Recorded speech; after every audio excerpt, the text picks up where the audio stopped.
We are so excited to be kicking off another discussion point with a great book here called Letter to the American Church by Eric Metaxas. You know, last time, it's like we're going into round two of what we just experienced a few years ago. Some of you have been watching the news headlines talking about masks and all these other kinds of things.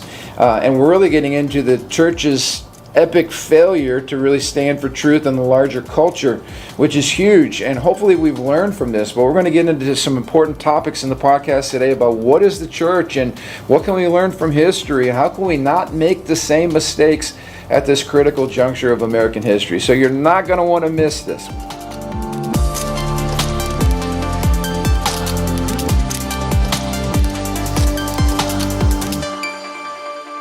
Hey, welcome to the Ron Johnson Discipleship Podcast. Here we are once again making Jesus Lord, or declaring Jesus. We're not making him anything. We're declaring Jesus as Lord of all of life. In fact, this podcast is all about bringing his Lordship to life. And I think it's very apropos that we're getting ready to jump into a new book, which we'll introduce to you in just a moment.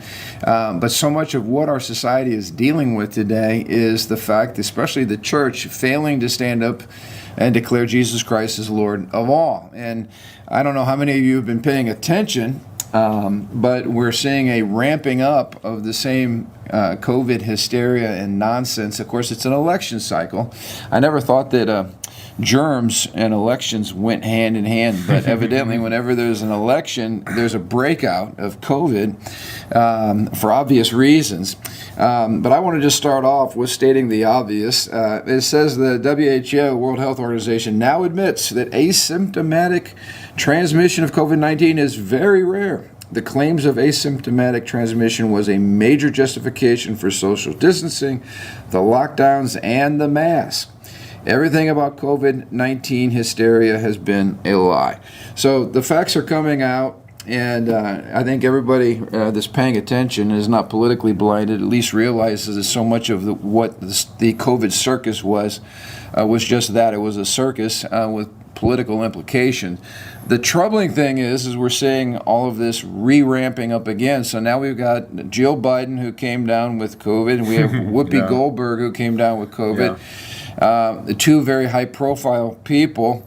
And now we've got the president and his press secretary stating that on the inside buildings and so forth, that the president's going to be wearing a mask, which to me is totally amazing that we're looking to go back with round two after all that we saw come out, the truth that we came out during this last time. I think America has seen that this COVID episode is so much more than just for health reasons. There's, like you mentioned, political reason, and there's crazy economic underlining tones in terms of transfer of wealth, money for big pharma.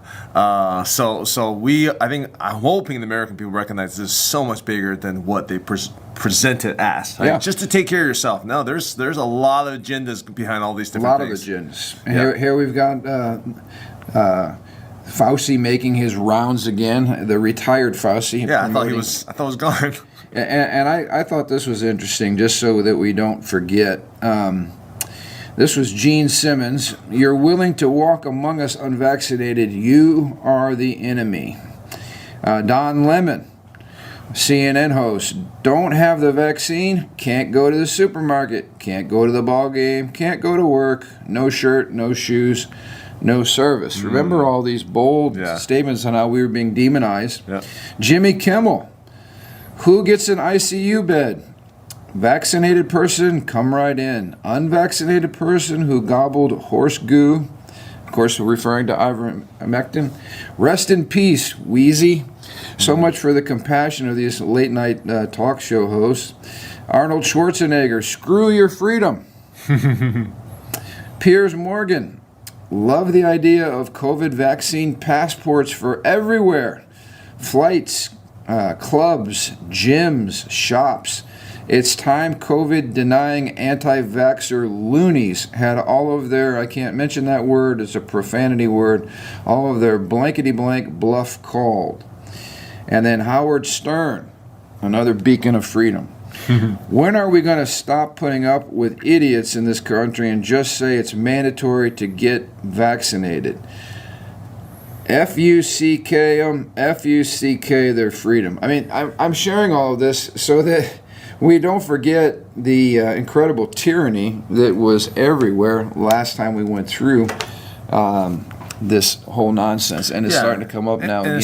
And so much of these scientific fact has been exposed, the reality has been exposed, the scientists who have been silenced.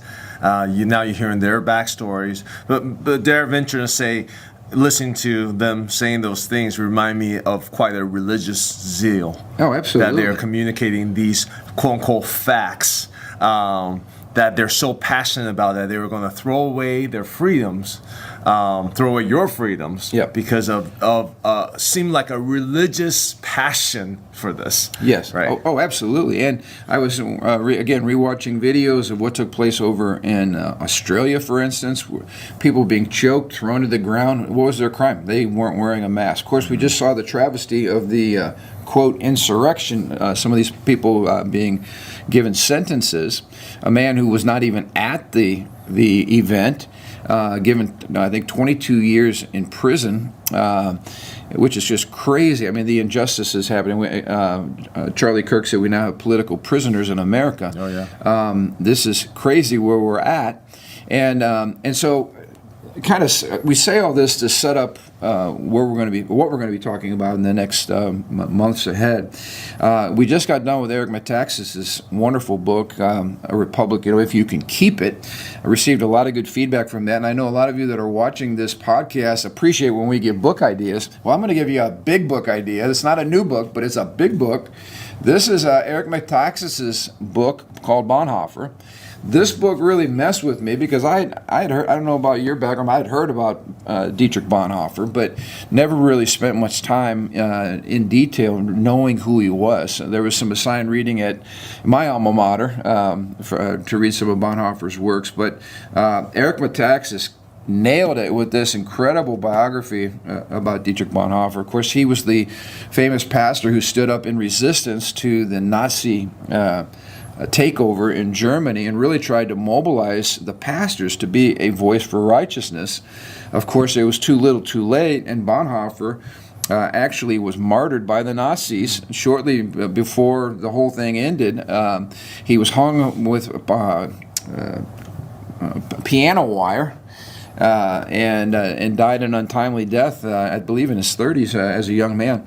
But anyway, this book is, when I read it, I could not help but see the parallels between the silence of German pastors during the Nazi Holocaust and what we're witnessing in America today. Mm-hmm. The absolute silence of the church, or at least church leadership, to speak out on these issues and to remain silent. And, the German pastors hid under the, Roman 13, obey your authorities passage, misapplied, while they watched this entire Nazi evil take over their country. And of course the Holocaust is what resulted in the deaths of millions and millions of people fighting against Nazi Germany and Hitler. Anyway, so to read this book and just be hit with, my goodness, we are literally ramping up for all of that round two in America if the church doesn't awaken, which leads us to not the big thick book, but to this wonderful book by Eric Metaxas. It's called Letter to the American Church. I believe it's a book every pastor in America should read, and if not the pastors, every Bible-believing, Jesus-loving, American-loving, freedom-loving person should pick up that book and read it. We're going to be working our way through it, and we're going to start on that today. But did you get to read any of Bonhoeffer's, the big book, yet? No, I didn't read Bonhoeffer. I read Metaxas' Wilberforce. So yeah. I did another book.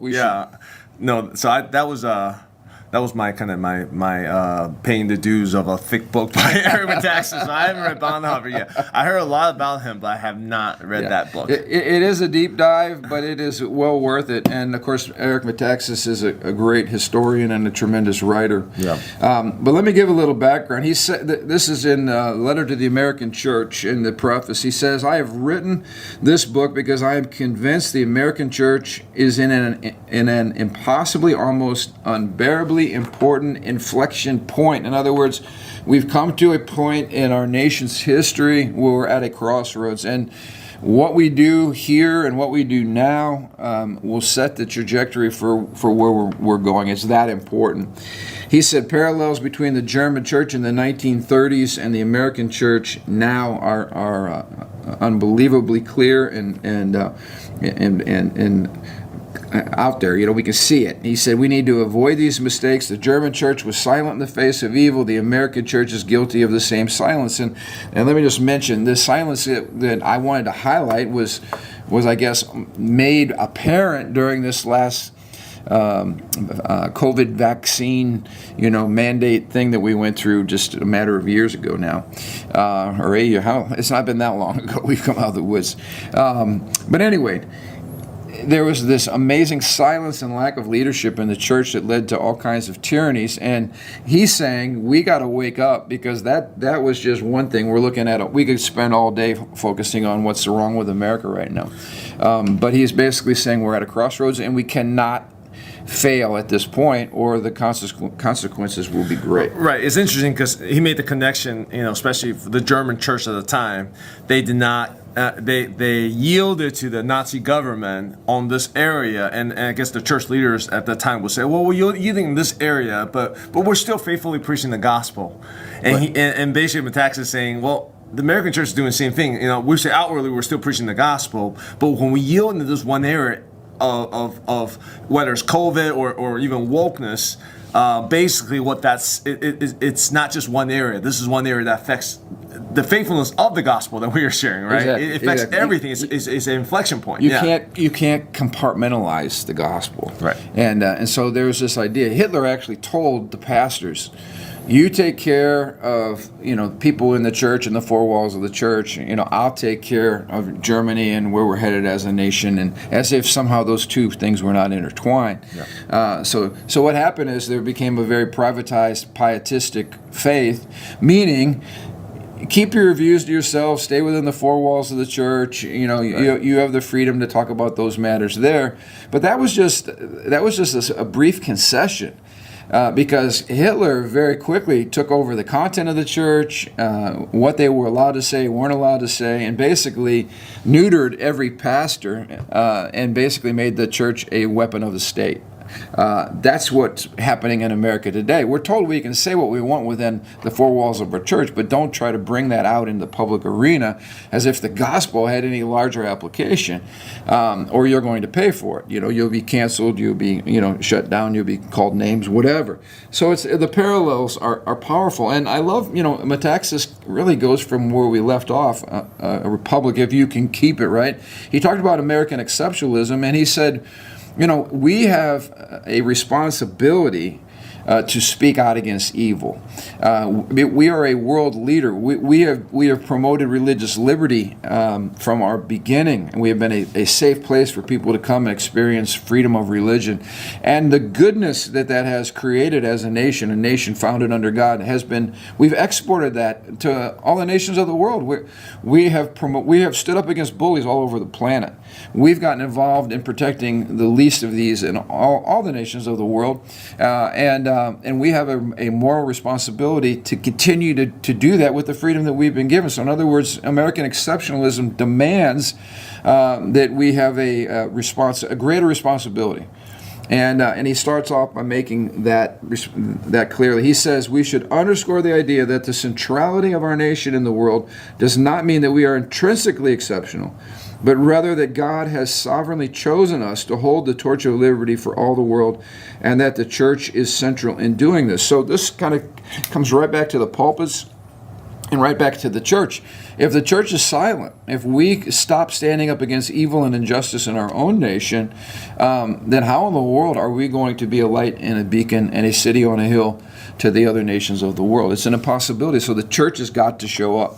And I hope, my plea is that if pastors did not learn from COVID round one that being silent, shutting our doors, embracing the term non-essential, allowing our small business owners to literally be beaten into submission or go out of business, right? all the forced mask we imported all of this nonsense into the church. And so many of the pastors in America just rolled over and took their cues from the World Health Organization or some other unelected body of people. We failed to understand what is the church. In fact, that's what we're going to be talking about in just a moment. But it was an epic failure. We had so many of their sheep leave those churches and go to churches that were standing up for truth. And now my fear is, okay, guys, have we learned anything? Or are we just going to do the same cowardly, ostrich head in the sand, take your cues from whatever government agency or whatever is telling you what to do? Or have we learned anything? And I guess that's what's yet to be seen. I think that the issue is, what I've learned is that there's pastors and there's pastors. If you see the role of operating an institutional church as an opportunity for you to kind of, I don't know, it's to kind of provide a service, and not a prophetic call from God, right? Right. If you really expose what's your true perspective. If that's your perspective is we're here. We're not here to stir anything up. We're here to provide a service. We're here to serve the community, and the community says shut down. We're going to shut down. But there's not that intrinsic sense of a call from God. Then that is what you're going to do. So even I think that's why his question was church is so important, because I think right now we're in a divided nation with divided churches because the definition of a church has already been divided. Exactly, right? and that's the probably the most salient question he starts with the book. Start off with the book is, what is the church? And I shared this from our pulpit. Yeah. The doctrine of the church is what we call ecclesiology. I think most pastors were literally caught with our pants down during this last episode of tyranny, because we've never had to face this before. And so we want to be the good guys, we want to be the ralliers, we want to be the peacemakers, we want to be the guys that are doing, food drives, clothes drives for the community. And that's all fine and dandy, but things shifted, and we were not in that mode again. We were in the mode where, wait a minute, where do we get our marching orders from? Is the church just an organ of the state? A lot of pastors were, during COVID were saying, well, we're going to do what the public school system does. We're going to do what our attorneys tell us is the right thing to do. We're going to consult our insurance company. We just saw this complete lack of leadership. Like, where are we supposed to get our cues from any of those organizations? Now, I'm not criticizing any of them, but like, what is the church? Right. And where do we get our marching orders? And are we just under the secular government? Right. Following whatever the government says to do? Or is the church different? Are we a different institution? Do we have a separate sphere of authority given to us by God? And of course, we would argue yes, in the latter, yes, we're not the state. We are the church of Jesus Christ. And we stand for truth with a capital T, and we stand against injustice, and we don't get our orders from the state. And yet it's amazing to me how many pastors would just coming right under that and saying whatever the governor, whatever the president, whatever the world, whatever Dr. Fauci. Like, who is Dr. Fauci, and why is he telling the Church of Jesus Christ what to do? Right, and it's interesting because if you study the history of mankind, there's a reason why republics and the sense of people equality of rights. Why is there always a trending towards elitism? Because people slowly, bit by bit, give up liberty, give up power, and those who are in power are bit by bit encroaching to grab more power. Right. And the Church of Jesus Christ should be a balancing force against that. To say, hey, because we are not an entity like any other entity in the world, we are the body of Christ. We're connected to Christ himself. We should be the biggest advocate for liberty, for individual freedom, for liberty. Right? Like we should be the bulwark against that tyranny that's always coming. And in that last test, I feel like the church in general, in America at least, has not stood up pretty well to that act of tyranny. Absolutely. And I've said this before. The church has always been the last bastion of freedom. You know, most of the tyrannies take place out in the public arena, right? In jobs, the work setting, community, et cetera, the health organizations, whatever. But the pulpit has been the proclaimer, the prophetic voice of freedom and liberty, and which is why, again, when governments have the ability to shut the church down for health reasons, or whatever reasons they make up, that is a massive attack on religious liberty and on the personal liberties that come out of that. Well, and let's make the contrast. It wasn't that they just shut the church down. They allow so many other things that's considered essential to be open, such as marijuana dispensaries and like strip clubs, abortion clinics, and then of course all of our big box places that shut down the little guys. So it was just even in that injustice of, wait a second, the government doesn't just shut things down. They can pick and choose of what they would like to shut down, and then we want to ask the question and say, wait, where do you meet? How do you make those decisions, discretions? It doesn't make any sense to normal people, right? Yep. And we start asking those questions. So there's not just that issue of does government have the authority to shut down churches? There's also the issue of injustice. Yes. You know, misapplied principles. Absolutely, right? Absolutely. So, you know, Metaxas starts off by simply defining the fact that God asked his people, the church, to actually live out their faith in all spheres of their lives, so that, not because we're selfish, so that we actually believe that the gospel is good news to our neighbors, whether they believe in Jesus or not. So our failure has been a failure to be the church. He also talks about, and we're going to get into this, a gradual receding from public life. In other words, where the state begins to tell the church, hey, you guys just stay in your arena. Of course, their arena suggests that Jesus is not Lord of all, that Jesus has no say in godly government and public policy and public health policy. And of course he does. And that's what we're proclaiming in this podcast, that Jesus has a voice in every arena of our life. So the church and the gospel should be informing every single aspect of society, not just what we do in church on Sunday or Sunday school or traditionally what's been known as helps ministry, right, where we're going to raise money for diapers or we're going to raise money for this or that or whatever good causes. No. We are a prophetic standard for truth in every arena of society. He says, you know, when you look back historically, and this might date some of our, certainly date me. You go back to like the Jerry Falwell's The Moral Majority. I remember Jim Dobson was coming out, Focus on the Family, speaking out broadly on these things, recognizing that we were getting our brains beat out in Washington, D.C., with bad policy that was hampering the church and hampering the message of the gospel and hurting people. And so we see these things, even Pat Robertson and the religious right. All of these things became almost terms, derisive terms, like we're going to call, you're part of the religious right, you're part of the moral majority.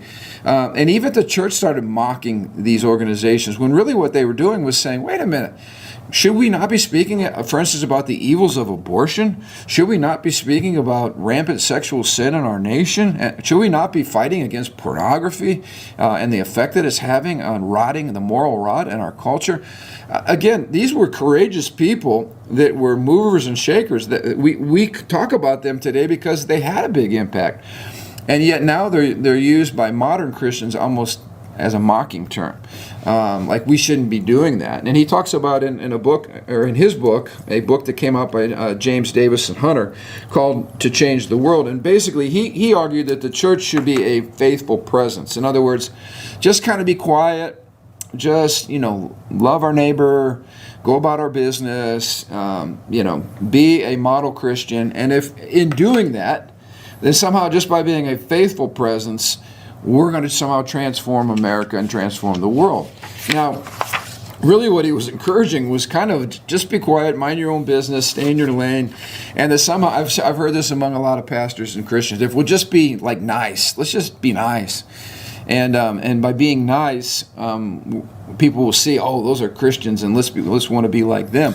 Yeah. But that being nice meant pulling out of every major battle that matters. We're talking again about injustice and about truth and about righteousness and about people's lives. Should the church not be jumping into these things and letting our voices be heard, or should we just be this faithful presence, this silent minority over here that's just smiling and handing out, tracts or handing out diapers until Jesus comes trying to be a help, I guess. I think the problem is, like, for me personally, I would love it if I can just not talk about these hot topic issues. Yeah, most people, outside a few exceptions, most people are not like looking for a fight with their neighbors, right? They're not trying to put a sign in their yard to make it divisive.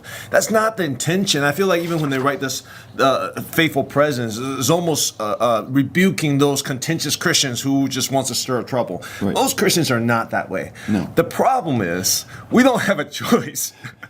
I'm not looking for the fight. The fight is coming to our school board meetings. The fight is coming to... That is a great point. It's coming we've to never our looked for the fight. We finally... I'm not looking for a fight. I got so much on my plate. I got 4 little kids to raise. I got bills to pay. I got stuff I do. I mean, I'm not going around looking.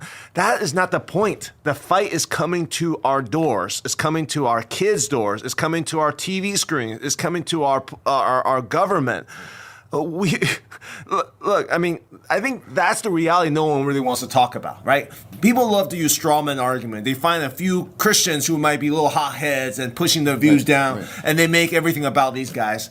Look, most men and women of God wants to be left alone. They want to be a faithful president. They want to be kind to their neighbors. They don't want to be divisive. They want to be unified. They want to love people well. But when these fights in which when you look at it, you're like, there's such injustice. This doesn't make any sense. It's hurting our neighbors. It's hurting our families. We see the breakdown of the family. We see the breakdown of kids. Our jails are overloaded with people who are broken. What are we going to do in the middle of all that, right?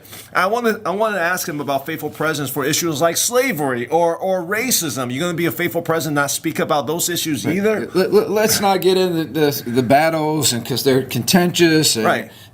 People have high emotions, and sometimes there's anger and all these other kind. Let's just be quiet, and we'll just pray, and we'll just love our neighbor, and hope this slavery goes away. I mean, how foolish is that? Yeah, we fought a bloody war over that, right? And I think of all the country that we are today, literally people have fought wars, given their lives, shed their blood for the freedom that we have to preach the gospel. And just to watch, for us in the church, especially pastors, just to hand all of that, give it all away, because we're just going to be nice. We're going to just be a faithful presence. While all these liberties that our forefathers shed their blood for, died for, so that America could be a city on a hill, so that we could be a beacon of freedom to the rest of the nation. For us to roll over and just allow this to all be taken from us in the name of Christian love or loving your neighbor or whatever. Remember during COVID, all the nonsense from the pulpits about get a shot, love your neighbor, wear your mask, love your neighbor, practice social distancing, love your neighbor.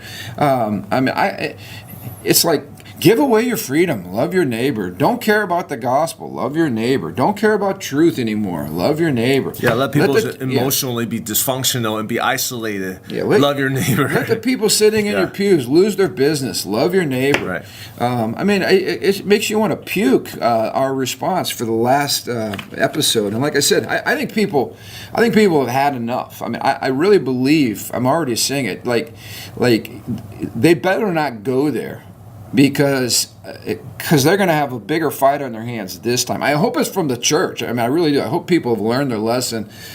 But even if it's not, there's just normal, freedom-loving people that may or may not know Christ. They're like, no, we're not going there. We are not going there. And so I think we've got to keep our eyes open as we get closer and closer to the election, because it's going to be an opportune time. I joked, I think it was first service last Sunday, I said, man, I hope they pull this nonsense again, because we'll be building another facility. And I believe that with all my heart. People are sick and tired of what's going on in our nation. And they're looking for leadership. And this book, Letter to an American Church, is really a strong call from a Texas. Like, hey, church, this is our moment to shine. This is our moment to lead. This is our moment to speak to the issues. This is our moment to push back against tyranny. This is what the church was made for. And I'm afraid, again, if some of our pastors haven't learned, we're going to see churches going belly up. And maybe they should. If they cannot stand faithfully and witness and stand for truth, maybe that should happen. But I pray not. I pray there's a wake-up call, and I pray that Metaxas' book has been part of that wake-up call. That people are going, wait a minute, let's have a do-over this next time around. maybe that's a good place for us to stop this podcast. But when we get into next week, we're going to be talking about what is the role of the church. And he asked some really good questions. How do we get to this place today where the church is so compartmentalized, so narrow, we're so irrelevant, we're so impotent? Like, how do we get here? This is not the Church of Jesus Christ. This is not our heritage at all. How do we get to such a pathetic place? And I hope it's a wake-up call, again, for our listeners that, you know what, we got to pay attention to what's going on in our society today. Sunday morning sometimes is not the place where we have the time to dive into all of that. But this podcast, especially in the next few months, we're going to get into these issues and hope it's going to be a reminder of the horrible, I keep thinking of all the calls I got from parents or people whose parents were in the hospital. They were not allowed to go see their parents. As a pastor, traditionally, pastors have been allowed to go minister to people who are sick, maybe on their deathbeds, to share the gospel, to minister, to pray for them. As a pastor, not being allowed in hospitals. Having to look through the window at loved ones, if you could do that on the ground level, waving at them. Remember all these pathetic scenes that we had? People in our church that witnessed the death of both parents, not to COVID, but to other sicknesses that took their life, and they were not allowed to go see them. I mean, I think of the untold pain, the disaster economically that we're still in today, trying to pay the COVID bill, right? Yep. For all the government intrusion into the private free marketplace, which again is a government crossing out of its lane. All of these things have totalitarian impulses written all over them. And what we're realizing is the names we were called, right? The conspiracy theorists and all of these things. Now we're finding out that no, we were right and these things were true, and history has proven that. So I just want our listeners to be awakened to some of the things that so quickly go out of our minds, because over our dead bodies, is this going to happen again? In terms of this mask wearing and all this posturing. I mean, folks, I saw somebody at the store the other day walking around in a mask, and I just want to say, lady, haven't you read the data? Masks don't work. They don't stop the transmission of disease. In fact, they're counterproductive. They actually produce respiratory problems and other problems. Why are you wearing a mask? But we're going to see again and again, the more hysteria, the more the media ramps this up, all the fear, people are going to be following. You're going to see people following like sheep, sheep to the slaughter. And I just pray again, don't wear the stupid mask, don't get the shots, don't comply, live as free people, and the church should lead the way. And don't watch those media. And most of you listening are not watching them anyway already. Turn off your TV. We will not go there again. So, again, get these books. I encourage you, read these books. They're powerful books, and America needs a wake-up call. I believe this is part of the solution. I hope the church leads the way this time. So we're going to have a lot of great stuff to cover in the weeks ahead. We hope you'll turn in, like this podcast, share this podcast, and be a part of the solution and not the problem. We'll see you next Thursday.